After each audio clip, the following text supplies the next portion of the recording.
साहब आप हमारी दुख दी रख के ऊपर हाथ रख रहे हो, ये दर्द को मत जगाओ। एवेंस टू ब्लड, खून का बदला खून होना चाहिए। जो हमारा तभी शांत बैठेगा कि जब हम उनके हमारे 26 के बदले उनके 26,000 आदमियों को है जो और खून उनका जब नदी में बहाएंगे। पाकिस्तान के रेल मंत्री हनीफ अब्बासी ने कहा है कि उसकी 130 मिसाइलें भारत के लिए तैयार रखी हैं और सिंधु जल समझौता यदि भारत रद्द करता है तो फिर उनका मुंह भारत की तरफ खोल दिया जाएगा। इसी तरह पूर्व विदेश मंत्री बिलावल भुट्टो ने भी ये कहा है कि यदि पाकिस्तान का पानी बंद किया गया तो उन नदियों में अब पानी बहेगा या फिर उनका खून बहेगा। इन दोनों बातों के जवाब में भारत ने अरब सागर में अपनी जंगी जहाज़ों से मिसाइलें टेस्ट करना शुरू कर दिया है, लेकिन इसके जवाब में पाकिस्तान ने एक तगड़ा काम किया है। उन्होंने शिमला समझौते को रद्द करने की बात कही है, उसको स्थगित कर दिया समझौते को। तो इन चीज़ों का क्या असर पड़ने वाला है भारत और पाकिस्तान की सियासत पर, यहाँ की कूटनीतिक रणनीतियों पर, और इसी बारे में बातचीत करने के लिए मेरे साथ खास मेहमान हैं आर्मी से रिटायर्ड कैप्टन राजेंद्र सिंह गिरेडू जी। और बात करेंगे कि ये जो पहलगाम में जो अटैक हुआ था, हमला हुआ था, 26 भारतीयों को गोलियां जो मारी गई थी, उसको किस तरह से देखते हैं? जी नमस्ते सर। नमस्ते। देखिए, आज देश के अंदर हर जन जन के अंदर एक रोष है, उसके अंदर एक ओंकार भरी है और सरकार से हर आदमी है जो आज ये अपील कर रहा है, आज ये गुहार लगा रहा है।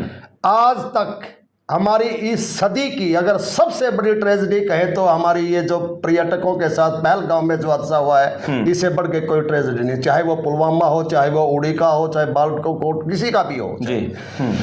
ये जो घटना घटी है ये कोई छोटी घटना नहीं है, क्योंकि आए दिन आप भी देखते रहते हैं छोटी मोटी चुटपुट घटनाएं होती रहती हैं। क्योंकि मैं इसमें ये कहना चाहूँगा गिल साहब कि this attack is an attack on the sovereignty, unity and integrated of India. बिल्कुल, ये हमारी देश की संप्रभुता, एकता, अखंडता और हमारी आस्था के ऊपर अटैक हुआ है। ये हमारे देश को बांटने का जो काम किया, जो उनके जनरल मियाँ जी ने कहा है कि 2 राष्ट्र एक नहीं हो सकते, हिंदू हिंदू रहेगा, हिंदू राष्ट्र रहेगा, मुस्लिम मुस्लिम राष्ट्र रहेगा। और आज मैं अभी हमारे अल्पसंख्यक समुदाय के जो लोग हैं, स्पेशल जो मुस्लिम कम्युनिटी के लोग हैं, उन्हें कहा है कि मोदी जी आप हमें भेजिए बॉर्डर के ऊपर, हम उनका सर कलम करके लेके आएंगे जो हमारे देश के अंदर हमारे मुस्लिम और हिंदू भाईचारे को खत्म करना चाहते हैं। मैं सल्यूट करता हूं ऐसे इस कम्युनिटी को जिनके अंदर इतना रोष खुला हुआ है। ऐसे नियत्थे आदमियों के ऊपर इस तरह से धर्म पूछ करके, खातून ना देख करके, उनके कपड़े उतरवा करके और एक अनाज ये जो कुरान की है जो वो नमाज पढ़ने के कह करके आप भी बोल के दिखाइए, कुरान पढ़ के दिखाइए, और फिर पूछ करके इतने 0 बुलेट से जो सिर में जो हेड करके गोली मारी, इससे जघन्य अपराध नहीं हो सकता। हम इसकी बहुत ही कड़ी भर्त्सना करते हैं, बहुत कड़े शब्दों में निंदा करते हैं। और प्राइम मिनिस्टर, मैं I would like to appeal not myself only but entire community of Sainik fraternity and every citizen, each and every citizen of India, appeal to Prime Minister, please avenge to blood, खून का बदला खून होना चाहिए। बहुत दिन हो गया हमारे को आर पार की लड़ाई करते हुए, और हम जितनी सहनशीलता से कर रहे हैं, लेकिन मैं समझता हूं गिल साहब अब की बार है जो है हमारी आर पार की लड़ाई होनी चाहिए। और ये देश जो हमारा तभी शांत बैठेगा कि जब हम उनके हमारे 26 के बदले उनके 26,000 आदमियों को है जो और खून उनका जब नदी में बहाएंगे। बिल्कुल। अच्छा, दोनों देशों में जो तनातनी चल रही है, दूतावास बंद कर दिए गए हैं और आर्मी वहाँ तैनात हो रही है, पाकिस्तान की तरफ भी इंडियन आर्मी वहाँ तैनात हो रही है, जंगी जहाजें भी भारत की अरब सागर में जो टेस्ट करिए, क्या लग रहा है कि दोनों देशों में कुछ होने जा रहा है या ये बस वैसे ही? साहब आप हमारी दुख दी रख के ऊपर हाथ रख रहे हो, ये दर्द को मत जगाओ। आज मैं ही नहीं, हमारा पूरा सैनिकों ने, कल भी मैंने दिल्ली का मैं सैनिक का एक मैं वीडियो सुन रहा था, सरकार से उन्होंने अपील किया हमारी बटालियन बनाइए हमारी कमांड के लिए और हम पाकिस्तान बॉर्डर पर जाकर के लड़ेंगे, हम वहां पे वो जाकर के करेंगे। इससे बड़ी दुखद घटना और हमारा देश का दुर्भाग्य नहीं हो सकता। ऐसे चुन चुन के हमारे हिंदुओं को भाइयों को इन्होंने हिंदू भाइयों के ऊपर जो इन्होंने अटैक किया है, कितनी भी आज हमारा सैनिक, कल एक जवान का मैं इंटरव्यू सुन रहा था, वो बेचारा टिफिन खोल करके जंगल में बंदूक साइड में रख करके खाना खा रहा था। वो बोलता था अपने सैनिकों से, भाई बोला सरकार से एक बार ये कलवा दो भाई बॉर्डर खोल दिया। उसने ये कहा कि भाई बॉर्डर पर बॉर्डर से जान की पार करने की अनुमति दे दी जी। सरकार, एक बार अनुमति दे दो, एक बार फिर सरकार को देखो हमारा नाश्ता कहाँ होता है और हमारा लंच कहाँ होता है। इतने दिनों से पाकिस्तान देखिए हमारे सामने, हमारी 12-16 लाख के करीब हमारे सैनिक हैं, उनके पास में 6.5 लाख सैनिक है, हमारे पास में पावर है जो वायुसेना की है, ये सिक्योरिटी मैटर्स की है। आपने पता भी लगा और कल एडवाइजरी जारी की है हमारी भारत सरकार ने कि भाई इस तरह के जो चैनल हैं, जो सुरक्षा संबंधी जितने भी चैनल है, जितने भी ऑपरेशन है, जितनी भी एक्टिविटीज होती हैं, उनको कृपया पब्लिक डोमेन में ना दिखाया जाए जी। तो हमारे देशवासियों के हर बच्चे के अंदर, हर जर्रे जर्रे के अंदर, जन जन के अंदर ये रोष है। एक बार सरकार आदेश दे दे कि भाई बॉर्डर पार करने की अनुमति दी जाती है, उसके बाद देखो पाकिस्तान का क्या हाल होता है जी। हमारी तरफ से आप कुछ देर मेरे से आप बातें कर रहे थे, हमारे विशाखापट्टनम क्लास और कोलकाता क्लास के तीन डिस्ट्रॉयर नेवी जंग बेड़े हैं जो वो तैनात कर दिए गए हैं। डिस्ट्रॉयर विशाखापट्टनम क्लास के 3 और कोलकाता क्लास के 3 डिस्ट्रॉयर जंगी बेड़े बोलते हैं उनको, जो नेवी के अरब सागर में हिंद महासागर की पूरी सुरक्षा के 200 किलोमीटर के मिसाइल है जो हमारे जंगी बेड़े लेकर के जा रहे हैं। 75 किलोमीटर, 80 किलोमीटर, 200 किलोमीटर, 300 किलोमीटर जंग की जेड़े हैं जो उनके रावलपिंडी, इस्लामाबाद, लाहौर तक की सारी एरिया को कवर करने वाले हैं। अरे एक बार मोदी जी, हम आपसे, प्राइम मिनिस्टर महोदय जी, हम आपसे अपील करते हैं, एक बार आप इसको आर पार होने दो। इसको बहुत सह लिया, बहुत दर्द सह लिया, मत पूछो जमाने से क्या है हमारी कहानी। हम तो सिर्फ और सिर्फ है हिंदुस्तानी, हम अपने हिंदुस्तान को आबाद देखना चाहते हैं, हम अपने हिंदुस्तान के अंदर अमन चैन और शांति देखना चाहते हैं। बिल्कुल, जिस तरह से आप गुस्सा है और ये रोष है और पूरे हिंदुस्तान में रोष है, लेकिन एक रोष इस बात का भी है कि आखिर वहाँ इतने ज़्यादा सैलानी थे, उसके बावजूद भी हमारी इंटेलिजेंस एजेंसियाँ कहाँ पर थी, वहाँ आर्मी के जवान क्यों नहीं तैनात किए गए, वो चूक इतनी बड़ी क्यों की सरकार ने? बिल्कुल, आपका ये बहुत बड़ा वाजिब है।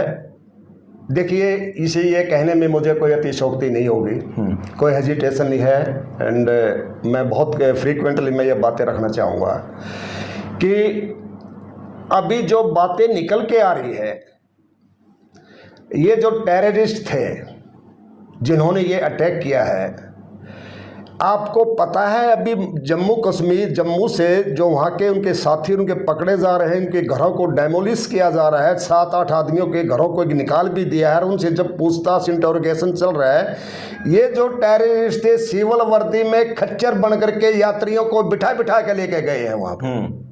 उन्होंने उस एरिया की पहले रेकी की है जी। जब उन्होंने वहाँ की पूरी सिचुएशन को देख लिया, भाई कितनी पब्लिक है, कितनी क्राउड है, कितनी भीड़ है, और फिर वो यूनिफॉर्म में जो वहाँ पे निकल के आए हैं, अगर भाई वो एक स्मूथली होता है, स्वाभाविक बात है, जब सब कुछ चल रहा होता है, स्मूथली चल रहा होता है, तो उसमें कहीं कहीं थोड़ा बहुत लैप्स हो जाता है। और भारत सरकार ने भी हमारी इंटेलिजेंस की, हमारी सुरक्षा की, इसका कहीं एक लैप्स जरूर माना है, पर इतना लैप्स भी नहीं था कि उन्होंने जैसे वो अटैक किया कि हमारे वहाँ पे जो सैनिक थे वो उसी टाइम पर वहाँ पर पहुँच गए थे, कुछ सिविल वर्दी में भी थे, यूनिफॉर्म में भी थे, और उसमें भी पहुँच गए थे। लेकिन ये लैप्स हुआ है, ये सरकार ने भी माना है, हमारी इंटेलिजेंस फेलियर भी है और हमारी सुरक्षा बलों का फेलियर भी है। लेकिन सबसे बड़ा तो ये करते जो किया है, कुकृत्य किया है, ये भाई सिविल ड्रेस में हमारे आदमियों ने, एक आपने देखा वो उसका नाम है जो एक खच्चर के ऊपर जो लेकर चल रहा था, उसने बंदूक छीनने की कोशिश की, उसको शहीद अली हुसैन, उसने उसको बचाने के, वो उनको बचाने की कोशिश करी, वो सिर्फ इसलिए कि उसने उसका प्रतिरोध किया, उसको काउंटर अटैक, काउंटर पार्ट के ऊपर जब वो गया और उसने ये बोला कि भाई मैं नहीं मैं ऐसा नहीं होने दूंगा, ये नहीं करने दूंगा, राइफल छीनने की कोशिश का, तो उसको उसी को मार दिया उसने।